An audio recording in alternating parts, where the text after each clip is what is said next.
नमस्कार, मैं स्वागत करता हूँ booster nursing career point online and offline classes में।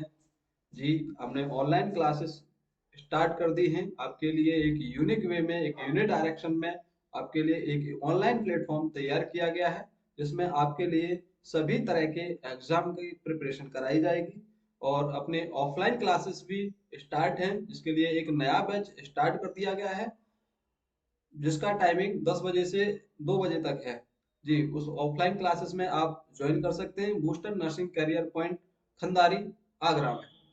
जी, ऑनलाइन क्लासेस में हमारे लिए हम आपके लिए एक यूनिक वे में मटेरियल लेके आए हैं। बहुत अच्छा प्लेटफॉर्म बनाया है जहाँ पे हम आपको ऐप के जरिए आपको टेस्ट सीरीज देंगे। टेस्ट सीरीज के साथ साथ आपको ऑनलाइन क्लासेस देंगे ऐप के जरिए, और क्लासेस के साथ साथ आपको वीडियोस देंगे, कुछ इमेज बेस्ड क्वेश्चन भी देंगे और इमेज बेस्ड वीडियो भी वहाँ पे रखी जाएगी आपके लिए। जी, तो एक अच्छा प्लेटफॉर्म है।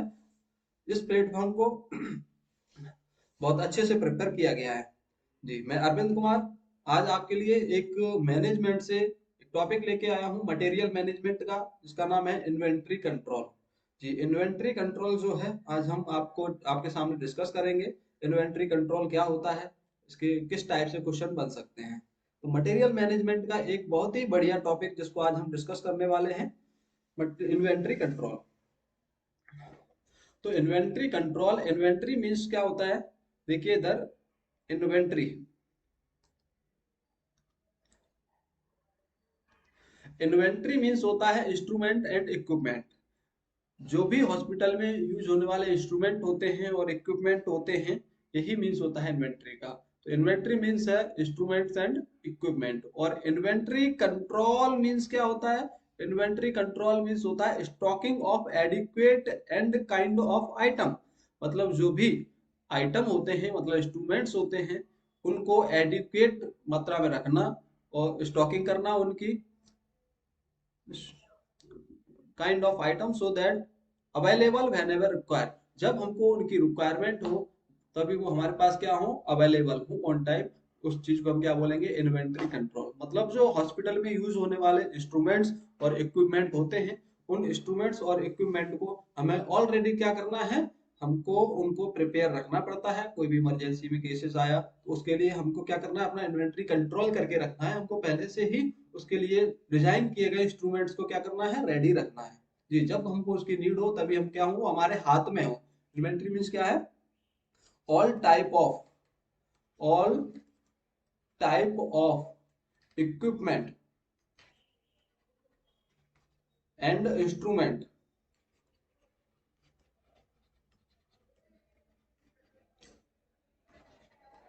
Ready to hand. मतलब जितने भी जो हॉस्पिटल के अंदर यूज होने वाले इंस्ट्रूमेंट और इक्विपमेंट हैं, उनमें से कुछ इमरजेंसी इंस्ट्रूमेंट और इक्विपमेंट होते हैं, उनको हमें क्या करना है, अपने हैंड में रेडी रखना है। मतलब उनको जैसे कि ओटी के अंदर यूज होने वाले जितने भी इंस्ट्रूमेंट्स उनको स्टरलाइज करके रखना है, उनकी काउंटिंग रखनी है, कितने नंबर ऑफ आइटम है, मतलब व्हाट एवर जो भी होते हैं, जितने भी इंस्ट्रूमेंट होते हैं उनको हमें क्या रखना है, एक तरह से प्रिपेयर रखना होता है। तो यही है stocking of adequate number and kind of item. जो भी स्टॉकिंग में रखना है हमको, किसको, adequate number of kind of item, कितने इंस्ट्रूमेंट हमको यूज होने वाले हैं, कितने आइटम हम यूज होने वाले हैं, और व्हाट काइंड ऑफ आइटम, यानी kind of item, different different type के हमारे पास क्या होंगे, आइटम होंगे, इंस्ट्रूमेंट होंगे, उनको हमें क्या रखना है, अवेलेबल रखना है। कब, जरूरत के हिसाब से रेडी रखना होता है, पहले से ही प्रिपेयर करके रखना होता है। That means inventory control. तो इन्वेंट्री कंट्रोल, इसके कुछ मेथड होते हैं इन्वेंट्री कंट्रोल के। इन्वेंट्री कंट्रोल में सबसे पहले हम देख रहे हैं एक मेथड,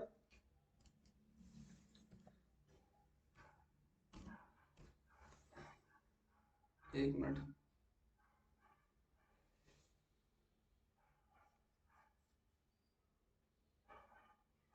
जी हाँ, इसके अंदर इन्वेंट्री कंट्रोल के अंदर पहला मेथड है, कुछ इसके मेथड है, उसके अंदर हम सबसे पहले पढ़ेंगे ए बी सी मेथड। जी, पहला मेथड क्या है इसके अंदर, A B C method. A B C method के अंदर हम पढ़ेंगे इन्वेंटरी कंट्रोल का सबसे पहला मेथड एबीसी मेथड पढ़ेंगे। इसके अंदर इसको क्लासिफाई किया गया एबीसी मेथड को based on annual consumption value. जो भी यूनिट है हमारे पास, या इक्विपमेंट है या इंस्ट्रूमेंट है, उनकी एनुअल कंजप्शन रेट के आधार पे क्या किया जाएगा, इनको क्लासिफाई किया जाएगा। एनुअल कंजप्शन बोले तो वार्षिक के अंदर, एक साल के अंदर, 1 ईयर के अंदर उनकी कंजप्शन कितनी हो रही है, कंज्यूम कितने हो रहे हैं, ये सारे ऑल टाइप के इंस्ट्रूमेंट या इक्विपमेंट, इसके बेस पे इनको क्लासिफाई किया गया है। तो एबीसी मेथड के अंदर 3 क्लासिफिकेशन है। सबसे पहले है ए मीन्स होता है ऑलवेज, ए मीन्स क्या है, ऑलवेज, और बी मीन्स क्या है, बेटर, और सी मीन्स क्या है, कंट्रोल। तो A means always, B means better, और सी मीन्स कंट्रोल होता है। तो ऑलवेज, बेटर, कंट्रोल। देखिए इसके अंदर ऑलवेज के अंदर, ए के अंदर बहुत सारे इक्विपमेंट और इंस्ट्रूमेंट रखे जाते हैं जिनकी कॉस्ट वैल्यू क्या है, हाई, मतलब वो सबसे ज्यादा हाईली कॉस्टेबल, उनकी क्या है, वैल्यू है, बहुत ज्यादा महंगे इंस्ट्रूमेंट होते हैं, आइटम होते हैं, उनको हम किसके अंदर रखेंगे, ऑलवेज के अंदर रखेंगे, ए के अंदर रखेंगे, जिनकी कॉस्ट वैल्यू क्या होगी, हाई होगी। इनको मैनेज कौन सा लेवल करेगा, टॉप लेवल का जो मैनेजमेंट होता है किसी भी संस्था के अंदर या हॉस्पिटल के अंदर, वो इनको मैनेज करेगा, क्योंकि बहुत ज्यादा एक्सपेंसिव होते हैं इंस्ट्रूमेंट, तो इनको मैनेज करने के लिए भी टॉप लेवल ही मैनेज करेगा, क्योंकि ये इनकी निगरानी बहुत ज्यादा रखनी पड़ेगी, मैनेज इनको अच्छे से करना पड़ेगा। और सुपरविजन कैसा रहेगा इनका, स्ट्रिक्ट सुपरविजन रहेगा। स्ट्रिक्ट सुपरविजन बोले तो इनका सुपरविजन मतलब बोले तो स्ट्रिक्ट रहेगा, ऑल टाइम ये क्या रहेंगे, किसी की निगरानी में रखे जाएंगे, स्ट्रिक्ट सुपरविजन रहेगा। तो ऑलवेज, ऑलवेज के अंदर क्या है, ये ऐसे इंस्ट्रूमेंट आते हैं जिनकी कॉस्ट वैल्यू क्या है, हाई है, इनकी कॉस्ट वैल्यू हाई होती है, और इनको मैनेज करता है टॉप लेवल का मैनेजमेंट, और ये हमेशा स्ट्रिक्ट सुपरविजन के अंदर रखे जाते हैं। जी, दूसरा मेथड इसी के अंदर, एबीसी मेथड के अंदर दूसरा आता है बी। तो बी के अंदर जो हम देख रहे हैं, बी मीन्स होता है better, better, B means better. तो बेटर के अंदर वो सारे इक्विपमेंट्स और इंस्ट्रूमेंट होते हैं जिनकी कॉस्ट वैल्यू कैसी है, मीडियम, यानी कि ना ज्यादा हाई है, ज्यादा एक्सपेंसिव है, और ना ही ज्यादा उनकी कॉस्ट वैल्यू क्या है, लो है, मतलब बीच वाले जो इंस्ट्रूमेंट ना ज्यादा हाई होते हैं ना ज्यादा लो प्राइस होता है इनका, उन इंस्ट्रूमेंट को रखा जाता है किसके अंदर, मीडियम कॉस्ट के अंदर। मैनेज कौन सा लेवल करता है इनको, सबसे पहले देखो ऑलवेज वाले को, हाई कॉस्ट वाले को तो टॉप लेवल मैनेजमेंट करता है, जबकि मीडियम कॉस्ट वाले को मिडिल लेवल मैनेजमेंट करता है। लेवल ऑफ मैनेजमेंट कर पढ़ा होगा आपने, मैनेजमेंट के अंदर high level management, middle level management और लो लेवल मैनेजमेंट, 3 तरह के मैनेजमेंट होते हैं। तो टॉप लेवल का मैनेजमेंट हाई कॉस्ट वैल्यू को मैनेज करेगा, और मिडिल लेवल का मैनेजमेंट किसको करेगा, मीडियम कॉस्ट की जो इंस्ट्रूमेंट और इक्विपमेंट होते हैं उनको मैनेज करेगा। और इनका भी सुपरविजन कैसे रहेगा, स्ट्रिक्ट सुपरविजन रहेगा, ये भी हमेशा स्ट्रिक्ट सुपरविजन में रहेंगे। जी, तीसरा मेथड होता है इसके अंदर कंट्रोल, सी मींस कंट्रोल। अच्छा, कंट्रोल के अंदर वो सारे इक्विपमेंट्स और इंस्ट्रूमेंट रखे जाते हैं जिनकी कॉस्ट वैल्यू क्या होती है, सबसे कम होती है, लोअर कॉस्ट वाले इंस्ट्रूमेंट, जैसे कि बोल सकते हैं थर्मामीटर वगैरह आ गया इसके अंदर, इनकी कॉस्ट वैल्यू क्या है, बहुत ऐसे इंस्ट्रूमेंट होते हैं जिनकी कॉस्ट वैल्यू क्या है, बहुत कम होती है, ठीक है, यानी कि यूज तो बहुत ज्यादा होते हैं ये, लेकिन इनकी बहुत सस्ते आइटम्स होते हैं, उनको रखा जाता है। मैनेज इनको कौन से लेवल का मैनेजमेंट करता है, तो इनको मैनेज किया जाता है लोअर लेवल मैनेजमेंट द्वारा। जी, ऑलवेज, बेटर, कंट्रोल। ऑलवेज को सबसे ज्यादा जो मैनेज कर रहा था, टॉप लेवल का मैनेजमेंट। बेटर बोले तो बी, मीडियम कॉस्ट वाले को कौन मैनेज कर रहा था, मिडिल लेवल मैनेजमेंट। और सी कंट्रोल, सी कंट्रोल में वो कौन से लेवल का, मतलब कौन सी कॉस्ट प्राइस आ रही थी इसके अंदर, लोअर कॉस्ट वाले इंस्ट्रूमेंट आ रहे थे, इसको मैनेज कौन सा करता है मैनेजमेंट, लोअर लेवल मैनेजमेंट के द्वारा इसको मैनेज किया जाएगा। जी, ये देखो ऊपर वाले दोनों हाई कॉस्ट मीडियम कॉस्ट को स्ट्रिक्ट सुपरविजन में रखे जाते हैं वो, और ये जो नीचे वाला होता है, ये नीचे वाला लोअर कॉस्ट, लोअर कॉस्ट वाले मतलब जिनकी कॉस्ट वैल्यू प्राइस इनकी बहुत कम है, उनको किस में रखा जाएगा, स्ट्रिक्ट कंट्रोल में रखा जाएगा, क्योंकि ये बहुत सारे छोटे छोटे आइटम होते हैं, अगर स्ट्रिक्ट कंट्रोल में नहीं रखे तो ये बहुत ज्यादा खपत में होंगे, बहुत ज्यादा यूज हो जाएंगे, और ये बहुत ज्यादा ये मतलब ये इंस्ट्रूमेंट ऐसे होते हैं कि बहुत ज्यादा यूजेबल होते हैं, तो ये बहुत ज्यादा इनकी कंज्यूम भी बहुत ज्यादा हो जाते हैं, ये 1 साल के अंदर बहुत ज्यादा कंज्यूम हो जाएंगे ये, तो इनको क्या करना है, कंट्रोल में रखना है। कंट्रोल में रखोगे तो इनको आप कंज्यूम होने से ज्यादा बचा पाएंगे, अन्यथा ये बहुत ज्यादा कंज्यूम होते रहेंगे। एबीसी मेथड के अंदर हम देख रहे हैं ऑलवेज, बेटर, कंट्रोल। तो एबीसी मेथड में ही देखिए कौन से जो इंस्ट्रूमेंट, किस टाइप के इंस्ट्रूमेंट होते हैं जिनकी कॉस्ट वैल्यू ज्यादा होती है, किसी की कॉस्ट वैल्यू मीडियम होती है, किसी की कॉस्ट वैल्यू लो होती है, किस टाइप के आइटम, कितने आइटम आ सकते हैं, देखते हैं इसके अंदर। एक ये टेबल आपके सामने प्रेजेंट है नीचे, इस टेबल में देखिए एबीसी मेथड जो है, एबीसी मेथड के अंदर इसमें आपको बताया गया है कि ए के अंदर मतलब ऑलवेज के अंदर वो इंस्ट्रूमेंट आते हैं जिनकी कॉस्ट वैल्यू कितनी है 70%। मतलब ये तो कॉस्ट वैल्यू इतनी ज्यादा है इनकी, यानी कि मान लो ये वो इंस्ट्रूमेंट होते हैं हाईली एक्सपेंसिव होते हैं, बहुत ज्यादा हाई रेट में होते हैं, हाई प्राइस होती है इनकी, 70% कॉस्ट वैल्यू होती है इनकी। नंबर ऑफ आइटम कितने हैं 10। हाँ जी देखो, नंबर ऑफ आइटम कितने हैं 10, यानी कि ये आइटम तो कम मिलेंगे हॉस्पिटल में, लेकिन इनकी वैल्यू क्या होगी बहुत ज्यादा होगी, इनकी प्राइस क्या होगी बहुत ज्यादा होगी। उसको हम किसके अंदर रखेंगे, ए के अंदर रखे जाते हैं। कॉस्ट वैल्यू 70% और इनकी नंबर ऑफ आइटम कितने आएंगे, ये 10% आएंगे। जी हाँ, बहुत ज्यादा महंगे। जैसे कि बोलो अल्ट्रासाउंड की मशीन हो गई, एमआरआई की मशीन हो गई, इनको देखो वैल्यू क्या है, इनकी कॉस्ट वैल्यू क्या बहुत ज्यादा हाई है, और नंबर ऑफ आइटम कितने होंगे बहुत कम होते हैं, 10% होते हैं ये, है ना, और ना के बराबर रहते हैं ये। तो इसमें दूसरा मेथड है बी। बी, इसमें मिडिल लेवल जो आ रहा था, मीडियम कॉस्ट के इंस्ट्रूमेंट आ रहे थे। मीडियम कॉस्ट में देखो इनकी कॉस्ट वैल्यू क्या है 20%। कॉस्ट वैल्यू क्या है इनकी 20%। और इनकी नंबर ऑफ आइटम कितने हैं, 20 ही नंबर ऑफ आइटम है इनके। कॉस्ट वैल्यू भी 20% और नंबर आइटम कितने 20%, यानी कि ये मिडिल के अंदर आते हैं, ना ज्यादा ये महंगे हैं और ना ही ज्यादा ये सस्ते हैं। और नंबर भी कितने आ जाते हैं इनके, हाँ मिडिल में आ जाते हैं, समझेंगे, ना ज्यादा कम आते हैं और ना ही ज्यादा आ पाते हैं, बीच में ही रहते हैं ये, है ना। उनको रखा जाता है बेटर के अंदर, बी के अंदर। सी के अंदर किस टाइप के इंस्ट्रूमेंट आएंगे, सी के अंदर ये आते हैं जिनकी कॉस्ट वैल्यू क्या है 10%, यानी बहुत सस्ते होते हैं ये, बहुत ज्यादा चीपेस्ट होते हैं, बहुत सस्ते होते हैं, 10% कॉस्ट वैल्यू है इनकी। और नंबर ऑफ आइटम देखो तो बहुत ज्यादा 70%। नंबर ऑफ आइटम कितने 70%, यानी वैल्यू कॉस्ट क्या है इनकी बहुत कम है, और नंबर ऑफ आइटम कितने आ रहे हैं बहुत ज्यादा आ रहे हैं। तो ऐसे इंस्ट्रूमेंट जिनकी कॉस्ट वैल्यू बहुत कम हो, प्राइस वैल्यू बहुत कम हो, और इनके नंबर कैसे आएंगे पर बहुत ज्यादा आएंगे, मतलब ये आइटम बहुत ज्यादा अवेलेबल होंगे हॉस्पिटल के अंदर, इनकी कॉस्ट वैल्यू क्या है 10% होती है। जी, ए बी सी। तो ए बी सी, ए के अंदर देखो कॉस्ट वैल्यू ए वाले 70% कॉस्ट वैल्यू है, यानी कि 70% सबसे ज्यादा महंगे होते हैं। बी वाले की कॉस्ट वैल्यू कितनी है 20% है, और सी वाले की कॉस्ट वैल्यू कितनी है 10% है। टोटल ये कितना हो गया 100%। जी 100%, इनकी कॉस्ट वैल्यू 100% हो गई टोटल, यानी कि जो सबसे ज्यादा महंगे हैं एबीसी के अंदर वो ए मेथड वाले हैं, सबसे ज्यादा महंगे हैं। बी वाले मिडिल वैल्यू है इनकी, तो मिड प्राइस में ही होते हैं, ना ज्यादा महंगे होते हैं ना ज्यादा सस्ते होते हैं। और सी वाले 10% बोले तो इनकी कॉस्ट वैल्यू बहुत कम होती है, यानी कि बहुत ज्यादा सस्ते होते हैं। नंबर ऑफ आइटम देखो, जिनकी कॉस्ट वैल्यू ज्यादा है वो नंबर ऑफ आइटम कम आते हैं, नंबर ऑफ आइटम कम होंगे वो। जिनकी वैल्यू मिडिल है, ना वो ज्यादा मतलब सस्ते हैं ना ज्यादा हाई कॉस्ट के हैं, उनकी कॉस्ट वैल्यू 20% रहेगी। जितने मिडिल लेवल पे हैं तो मिडिल ही आइटम होंगे, मतलब उतने ही आइटम होंगे, ना ज्यादा होंगे हॉस्पिटल के अंदर ना कम होंगे, उतना ही उनको खरीदा जाता है, परचेज किया जाता है। सी के अंदर कौन से आइटम है, देखिए इनकी कॉस्ट वैल्यू 10% थी, वो सी के अंदर 70% बोले तो इनकी कॉस्ट नंबर ऑफ आइटम कितने होंगे ज्यादा, बहुत ज्यादा आइटम इनको खरीद सकते हैं, या फिर बहुत ज्यादा आइटम इनको हॉस्पिटल के अंदर अवेलेबल करा सकते हैं 10% वैल्यू के साथ में, कॉस्ट वैल्यू में। ठीक है, तो देख लीजिए यहाँ पे एबीसी मेथड, एबीसी मेथड में cost value 70%, number of item 10%। B के अंदर 20% कॉस्ट वैल्यू और नंबर ऑफ आइटम 20%। सी के अंदर 10% कॉस्ट वैल्यू रहेगी और 70% नंबर ऑफ आइटम आ जाएंगे, यानी बोले तो ये बहुत ज्यादा आइटम आ जाएंगे। सबसे पहला हमने मेथड पढ़ा एबीसी मेथड। तो एबीसी मेथड के अंदर आपको क्या बताया गया है, A means always, B means better और C means control. Always, better, control. Always के अंदर उन इंस्ट्रूमेंट या इक्विपमेंट को रखा जाता है जिनकी कॉस्ट वैल्यू कैसी है बहुत ज्यादा हाई होती है, प्राइस कैसी है उनकी हाई होती है।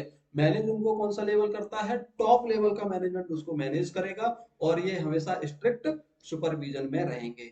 बी बेटर, बेटर के अंदर मीडियम कॉस्ट वाले सारे इक्विपमेंट और इंस्ट्रूमेंट आते हैं, इनको मैनेज करने के लिए मिडिल लेवल का मैनेजमेंट होता है, और ये भी स्ट्रिक्ट सुपरविजन में होते हैं। सी, सी मीन्स क्या था कंट्रोल, तो ऐसे इंस्ट्रूमेंट इनको कंट्रोल में रखा जाता है, यानी लोअर प्राइस की होते हैं, ये लोअर कॉस्ट होती है इनकी, और इनको मैनेज करने के लिए लोअर लेवल का मैनेजमेंट रेस्पॉन्सिबल होता है, और ये स्ट्रिक्ट कंट्रोल में रहेंगे। ऊपर वाले स्ट्रिक्ट सुपरविजन में थे, बट जो सी वाले हैं वो स्ट्रिक्ट कंट्रोल में रहेंगे, क्योंकि इनकी एनुअल कंजप्शन क्या है बहुत ज्यादा होते हैं, बहुत ज्यादा यूज में होते हैं, तो नंबर ऑफ आइटम भी क्या होंगे बहुत ज्यादा यूज हो जाएंगे एक साल के अंदर। जी, तो हमने सबसे पहला मेथड देखा है एबीसी मेथड। दूसरा मेथड देखते हैं हम एबीसी मेथड के बाद में। वीईडी मेथड, वीईडी मेथड ये किसके बेस पर है? बेस्ड ऑन फंक्शन एंड क्रिटिकेबिलिटी के बेस पे, जो हॉस्पिटल का फंक्शन हो रहा है उसके बेस पे हमने इसको क्लासिफाई किया गया है। वीईडी के अंदर क्या है, सबसे पहले हम देखेंगे वी, बी मीन्स होता है वाइटल, वाइटल, ई मीन्स क्या है? असेंशियल, और डी मीन्स क्या है? डिजायरेबल। वाइटल, असेंशियल और डिजायरेबल, कुछ इंस्ट्रूमेंट वाइटल्स होते हैं, वाइटल्स का रोल इन्वॉल्व करते हैं, कुछ इंस्ट्रूमेंट असेंशियल होते हैं हॉस्पिटल के लिए, और कुछ इंस्ट्रूमेंट डिजायरेबल होते हैं हॉस्पिटल के लिए।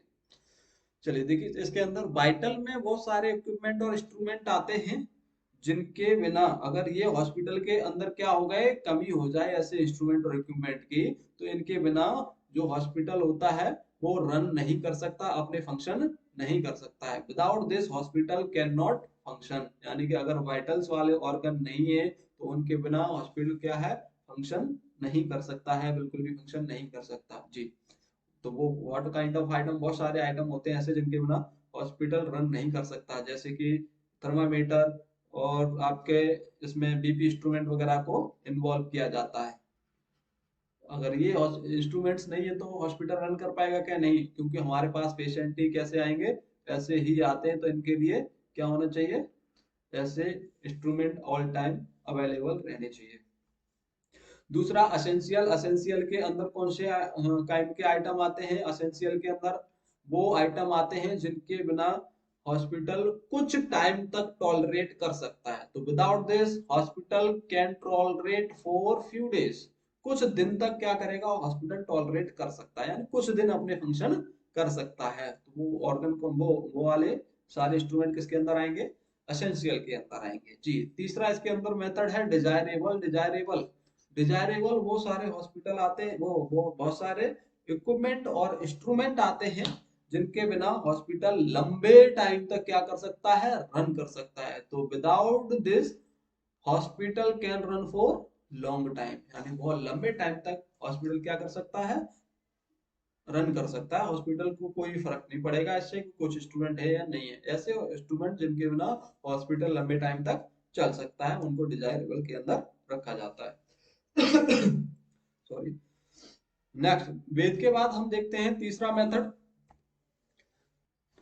F S N method.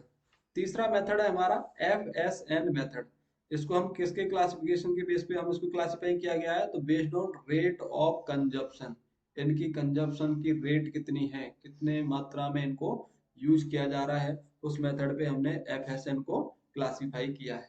तो इसके अंदर F S N, F, F means fast moving, S means slow moving, और N means no moving. F S N, F S N method के अंदर फास्ट मूविंग, स्लो मूविंग और non moving वाले instruments आते हैं, इक्विपमेंट्स आते हैं। जो फास्ट मूविंग होते हैं, फास्ट मूविंग वाले जो इक्विपमेंट इंस्ट्रूमेंट होते हैं उनको क्या किया जाता है, बहुत ज्यादा हाईली कंज्यूम किया जाता है, बहुत ज्यादा कंज्यूम में कंज्यूम हो जाते हैं, वो बहुत ज्यादा कंज्यूम हो जाते हैं। जबकि स्लो मूविंग वाले मॉडरेट कंज्यूम होते हैं, और नॉन मूविंग वाले वेरी लो कंज्यूम। जिनकी मूवेबिलिटी के बेस पे हमने एफएसएन मेथड को क्लासिफाई किया है। तो रेट ऑफ कंजप्शन क्या है उनकी, किस टाइप से कंज्यूम में लिए जा रहे हैं, तो जो फास्ट मूविंग होते हैं, फास्ट मूविंग बोले तो जिनकी मूविंग एबिलिटी बहुत ज्यादा है, वो ऐसे इक्विपमेंट इंस्ट्रूमेंट बहुत ज्यादा कंज्यूम हो जाते हैं, मतलब इनको एक तरह से ऐसे इंस्ट्रूमेंट को यूज कर लिया जाता है ज्यादा तरीके से। दूसरा स्लो मूविंग, स्लो मूविंग में वो सारे इक्विपमेंट इंस्ट्रूमेंट आते हैं जिनकी कंज्यूम रेट कितनी है, मॉडरेट है।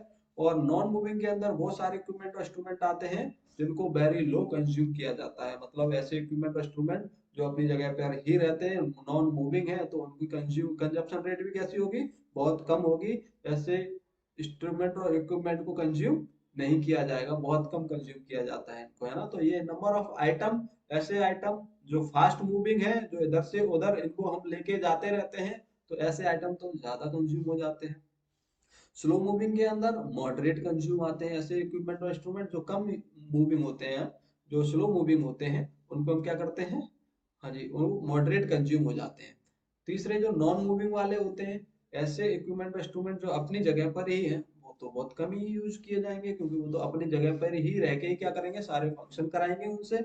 जैसे कि सीटी स्कैन, एमआरआई की मशीन हो गई, तो नॉन मूविंग होती है वो, हाँ जी, इसको इधर से उधर नहीं ले जा सकते, अपनी जगह पे ही रहेगी, तो ये कंज्यूम हो जाएगी क्या, नहीं होगी। ये ऐसे इंस्ट्रूमेंट इक्विपमेंट ये जो अपनी जगह पे रहेंगे नॉन मूविंग होंगे, वो बहुत कम कंज्यूम में आएंगे। कंज्यूम बोले तो एक तरह से इनको इनकी जो खपत है बहुत कम होती है, यानी कि बहुत लंबे टाइम तक ये काम कर सकते हैं नॉन मूविंग वाले। फास्ट मूविंग वाले बहुत कम टाइम तक काम कर पाएंगे, हाई कंज्यूम होते हैं, कंज्यूम रेट इनकी बहुत ज्यादा होगी। स्लो मूविंग वाले मतलब जो मूविंग तो है बट स्लो मूविंग है, तो मॉडरेट कंज्यूम हो गए। और ऐसे इक्विपमेंट और इंस्ट्रूमेंट जो नॉन मूविंग में आते हैं वो वेरी लो कंज्यूम होते हैं, बहुत कम कंज्यूम होते हैं। ये था दूसरा मेथड हमारा, FSL मेथड। चलिए हम इसके बाद हम बात करते हैं HML मेथड की। ये फोर्थ टाइप है इन्वेंट्री कंट्रोल के अंदर। तो इसको हम देखो, सबसे पहले हमने इसको किसके बेस पे इसको क्लासिफाई किया है, क्लासिफिकेशन है ये बेस्ड ऑन प्राइस यूनिट। ऐसे इक्विपमेंट और इंस्ट्रूमेंट जो HML मेथड के अंदर आते हैं उनको हम क्लासिफिकेशन करते हैं प्राइस यूनिट के बेस पे, या फिर उनकी यूनिट वैल्यू कितनी है। यूनिट वैल्यू क्या है उनकी, यूनिट वैल्यू बोले तो उनकी प्राइस क्या है। तो प्राइस के बेस पे हमने क्या किया है, इनको क्लासिफिकेशन दिया है। तो सबसे पहले HML के अंदर H मीन्स होता है हाई कॉस्ट, M मीन्स होता है मीडियम कॉस्ट और L मीन्स होता है लो कॉस्ट। HML method. तो हाई कॉस्ट वाले इंस्ट्रूमेंट कौन से होते हैं, या इक्विपमेंट कौन से होते हैं इन्वेंट्री कंट्रोल के अंदर। तो हाई कॉस्ट में हम उनको इन्वॉल्व करते हैं जिनकी कॉस्ट वैल्यू या प्राइस यूनिट क्या है, बहुत ज्यादा हाई है। इनकी प्राइस रेट बहुत ज्यादा हाई होती है। जैसे इसके अंदर कौन से इक्विपमेंट इंस्ट्रूमेंट रखे जाते हैं, जैसे बोले तो डिफिब्रिलेटर। डिफिब्रिलेटर इसकी प्राइस वैल्यू क्या है, बहुत ज्यादा हाई होती है। वेंटिलेटर महंगा होता है। ऑक्सीजन रेगुलेटर भी क्या है, एक एक्सपेंसिव डिवाइस होती है, ये भी महंगी डिवाइस होती है। तो हाई कॉस्ट वैल्यू जिनकी प्राइस यूनिट ज्यादा होती है उनको हाई कॉस्ट में रखेंगे। मीडियम कॉस्ट में हम किसको रखते हैं, मीडियम कॉस्ट में उनको रखा जाता है जिनकी कॉस्ट वैल्यू मीडियम हो, मतलब जिनकी प्राइस रेट क्या हो, मीडियम हो, उनको हम किसके अंदर रखेंगे, मीडियम कॉस्ट के अंदर रखेंगे। इसके अंदर कौन से इक्विपमेंट इंस्ट्रूमेंट आते हैं, इसके अंदर एक्सरे मशीन आती है, इलेक्ट्रॉनिक्स कॉटरी वगैरह आती है इसके अंदर, और पेशेंट ट्रॉली आती है। लो कॉस्ट के अंदर कौन से इक्विपमेंट और इंस्ट्रूमेंट को रखा जाता है, तो लो कॉस्ट में आप ये देखिए यहाँ पे लो कॉस्ट के अंदर वो सारे इक्विपमेंट और इंस्ट्रूमेंट आते हैं जिनकी कॉस्ट वैल्यू क्या हो, बहुत कम होती है। लो कॉस्ट में होते हैं, प्राइस रेट की बहुत कम होती है। इसके अंदर क्या आएंगे, एयर कुशन वगैरह आ जाते हैं, कर्टेन्स आ जाती हैं, अल्ट्रासोनिक वॉश मशीन आ जाती है, इलेक्ट्रॉनिक BP मशीन आ जाते हैं, थर्मामीटर आ जाते हैं। थर्मामीटर, ये सारे जो इक्विपमेंट इंस्ट्रूमेंट हैं जिनकी कॉस्ट वैल्यू क्या है, बहुत कम है, उनको रखा जाता है लो कॉस्ट के अंदर। जी, हमने देखा अभी fourth classification HML method. HML method के अंदर हम देख रहे हैं कि किस टाइप से हमने इसको क्लासिफाई किया है। तो इसको यूनिट की प्राइस पे हमने इसको क्लासिफाई किया है। बोले तो इसकी यूनिट वैल्यू कितनी है, प्राइस कितना है इसका, उसके बेस पे हमने इसको क्लासिफाई किया है। हाई कॉस्ट, मीडियम कॉस्ट और लो कॉस्ट, तीन क्लासिफिकेशन थे इसके अंदर। हाई कॉस्ट में हाई कॉस्ट वाले इक्विपमेंट इंस्ट्रूमेंट रखे जाते हैं जो इसके अंदर एग्जांपल में है डिफिब्रिलेटर, वेंटिलेटर, ऑक्सीजन और रेगुलेटर। मीडियम कॉस्ट के अंदर जिनकी कॉस्ट वैल्यू मीडियम है, इसके अंदर आते हैं एक्सरे मशीन, इलेक्ट्रॉनिक कॉटरी और पेशेंट ट्रॉली ETC, इसके अंदर आ जाते हैं। लो कॉस्ट के अंदर कौन से आते हैं, air curtains, ultrasonic wash machine, electronic BP machine, thermometer, ETC, ये सारे जो इंस्ट्रूमेंट और इक्विपमेंट होते हैं वो लो कॉस्ट के होते हैं, इनको हम लो कॉस्ट वाले में रखेंगे। ये फोर्थ नंबर का था HML मेथड। जी, नेक्स्ट हम देखते हैं, नेक्स्ट देखते हैं पांचवा मेथड गोल्फ मेथड। तो गोल्फ मेथड के अंदर ये क्लासिफाई किया गया बेस्ड ऑन सप्लायर एजेंसी। जो एजेंसी होती है जो इक्विपमेंट इंस्ट्रूमेंट्स या वट एवर जो भी ड्रग्स वगैरह होती है उनको सप्लाई करती हैं, उसको हम क्लासिफिकेशन देते हैं गोल्फ मेथड के अंदर। पांचवा क्लासिफिकेशन है, आपको ये याद रखना है किसके बेस पे इसको क्लासिफाई किया गया है, सप्लायर एजेंसी के बेस पे इसको क्लासिफाई किया गया। तो सप्लायर एजेंसी कैसी है गोल्फ मेथड के अंदर, तो G मीन्स होता है गवर्नमेंट सप्लाई, O मीन्स होता है ऑर्डिनरी सप्लाई, L मीन्स होता है लोकल सप्लाई और F मीन्स होता है फॉरेन सप्लाई। ऐसे इक्विपमेंट्स और इंस्ट्रूमेंट्स या फिर हॉस्पिटल में यूज होने वाले कुछ मेडिसिन वगैरह जो गवर्नमेंट सप्लाई करती है उनको हम क्लासिफिकेशन देंगे गवर्नमेंट सप्लाई के अंदर, G के अंदर। जी, जो स्पेशली नारकोटिक्स ड्रग्स वगैरह होती हैं, ये गवर्नमेंट सप्लाई ही करती है। डायरेक्ट आपको किसी एजेंसी या संस्था द्वारा या किसी कंपनी द्वारा ये प्राप्त नहीं होंगी, डायरेक्ट ये गवर्नमेंट सप्लाई करेगी। ऑर्डिनरी सप्लाई, ऑर्डिनरी सप्लाई का दूसरा नाम होता है ओपन सप्लाई। ओपन सप्लाई ऐसे इक्विपमेंट्स और इंस्ट्रूमेंट जिनकी ओपनली सप्लाई होती है, जिनके ऊपर कोई भी रेस्ट्रिक्शन नहीं होता है, वो आते हैं ऑर्डिनरी सप्लाई के अंदर। बहुत सारी मेडिसिन वगैरह हो गई, बहुत सारी जो एजेंसी चल रही होती हैं, बहुत सारी जो कंपनीज हैं जो मेडिसिन वगैरह को परचेज करके हॉस्पिटल के अंदर प्रोवाइड कराती हैं, बना के उनको हॉस्पिटल के अंदर प्रोवाइड कराती हैं, वो ऑर्डिनरी सप्लाई के अंदर आती हैं, ओपनली सप्लाई के अंदर आएंगी। ये तीसरी लोकल सप्लाई, ऐसे इक्विपमेंट्स इंस्ट्रूमेंट्स जो लोकली अवेलेबल रहते हैं, लोकली अवेलेबल रहते हैं, ऐसे हम इसको क्लासिफिकेशन किस में देंगे जी, लोकल सप्लाई के अंदर देंगे। और ऐसे इक्विपमेंट और इंस्ट्रूमेंट जिनकी सप्लाई कहाँ से हो, सप्लाई हो कहाँ से, फॉरेन से, विदेशों विदेशों से इसकी सप्लाई होती है, उसको हम किसके अंदर रखते हैं, फॉरेन सप्लाई के अंदर जी। गोल्फ मेथड, तो गोल्फ मेथड में याद रखना है आपको जी, फिर G means government supply, O means ordinary supply, L means local supply और एफ मींस फॉरेन सप्लाई जी। बेस किसके बेस पे इसको क्लासिफाई किया गया है, सप्लायर एजेंसी की बेस पे इसको क्लासिफाई किया गया है। नेक्स्ट मेथड देखते हैं, इसके बाद सिक्स मेथड आता है एसडीएफ मेथड। तो एसडीएफ मेथड सबसे पहले देखेंगे क्लासिफिकेशन जो है इसका, किसके बेस पे इसको क्लासिफाई किया गया है।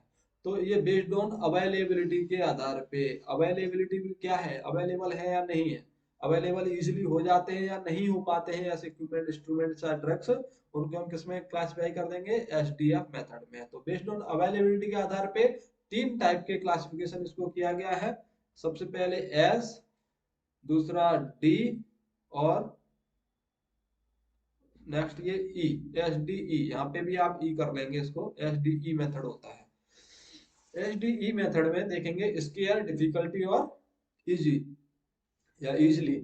जो एस मीन्स होता है स्केयर, स्केयर मीन्स जो रेयरली अवेलेबल होते हैं, ऐसे इक्विपमेंट और इंस्ट्रूमेंट्स क्या है, रेयरली अवेलेबल हो, हमें आसपास नहीं मिलते हो, बहुत मुश्किल से अवेलेबल हो पाते हैं, रेयर अवेलेबल, तो उनको हम किसके अंदर रखेंगे, स्केयर के अंदर रखेंगे, स्केयर जी। स्केयर मीन्स रेयर अवेलेबिलिटी जी। दूसरा आता है इसके अंदर डिफिकल्टी, तो डिफिकल्टी के अंदर हम कौन से इक्विपमेंट इंस्ट्रूमेंट को रखते हैं, कैन बी अवेलेबल, हाँ ये अवेलेबल हो सकते हैं, बट इजिली भी नहीं हो सकते, थोड़ा सा प्रयास करेंगे तो ये इजिली, मतलब इजिली तो नहीं होंगे बट ये अवेलेबल हो जाएंगे, थोड़ा सा प्रयास करेंगे तो। तीसरा है इजी, ई, ई मीन्स क्या है, इजी, इजी के अंदर इजिली अवेलेबल होते हैं ऐसे इक्विपमेंट और इंस्ट्रूमेंट जो हमें इजिली अवेलेबल हो जाए, प्रयास करने की ज्यादा जरूरत ना पड़े, हम गए और तुरंत ही हमने परचेज कर लिया ऐसे इक्विपमेंट इंस्ट्रूमेंट, वो आएंगे इजिली अवेलेबिलिटी के अंदर। तो एसडीएफ मेथड में तीन classification, scarce, scarce means rare availability, difficulty, difficulty means can be available, हाँ अवेलेबल हो सकते हैं ये, और इजिली अवेलेबल मतलब इजी के अंदर क्या रखा जाएगा, इजिली अवेलेबल, तो तुरंत ही हमको क्या हो जाए, अवेलेबल हो जाते हैं, उसको हम रखते हैं इजिली अवेलेबल के अंदर। इसके बाद हम देखते हैं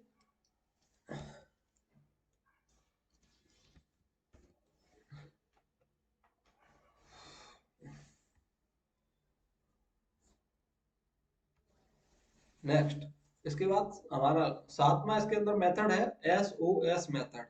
एस ओ एस मेथड, तो एस और ओ एस, एस मींस क्या होता है, सीजनेबल, तो ऐसे इक्विपमेंट या इंस्ट्रूमेंट्स या ड्रग्स जो सीजन पे क्या होती हैं, अवेलेबल होती हैं, वो आएंगी एस के अंदर, एस ओ एस के अंदर, और ओ एस के अंदर ऑफ सीजनल होते हैं। ओ एस, ओ मीन्स क्या है यहाँ पे, ऑफ, और एस मीन्स क्या है, सीजनल। ओ मीन्स ऑफ और एस मीन्स सीजनल। तो ऑफ सीजन में जो अवेलेबल रहेंगे उसको हम क्या बोलेंगे, ऑफ सीजनल। तो कुछ इक्विपमेंट और इंस्ट्रूमेंट्स ऐसे होते हैं जो सीजन पे क्या होते हैं, बहुत ज्यादा कंज्यूम होते हैं, बहुत ज्यादा मात्रा में हमको परचेज करने पड़ते हैं, क्योंकि उनकी खपत बहुत ज्यादा बढ़ जाती है, कंज्यूम रेट बहुत ज्यादा बढ़ जाती है, तो उतनी ही उनकी यूनिट प्राइस भी क्या हो जाएगी, महंगी हो जाएगी, उतने ही महंगे मिलेंगे, क्योंकि वहां पे कंज्यूम रेट क्या है, बहुत ज्यादा है, इसलिए वो महंगे मिलते हैं।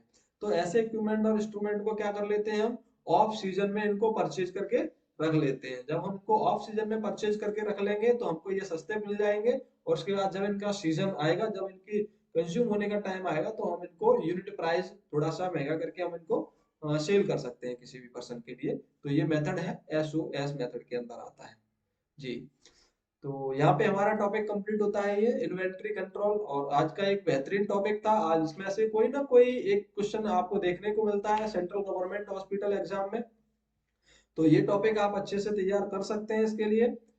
बूस्टर नर्सिंग कैरियर पॉइंट, ये जो खंडारी आगरा में प्रेजेंट है, यहाँ पे मैं आपको फिर से बता दे रहा हूँ, ऑनलाइन क्लासेस आपके लिए स्टार्ट कर दी गई हैं। ऑनलाइन क्लासेस आपको ऐप पर और यूट्यूब पर अवेलेबल होंगी। और साथ में ही मैं आपको बता रहा हूँ कि एक नया बैच स्टार्ट किया गया है जिसका टाइम 10 बजे से 2 बजे तक है। जो ऑफलाइन बैच है वो चल रहा है, तो उसका फायदा उठाएं, सभी लोग ज्वाइन कर सकते हैं उसको।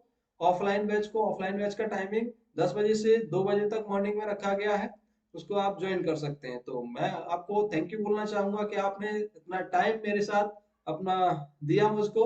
और एक टॉपिक जो हम लोगों ने डिस्कस किया, हो सकता है वो आपका क्लियर हो गया हो।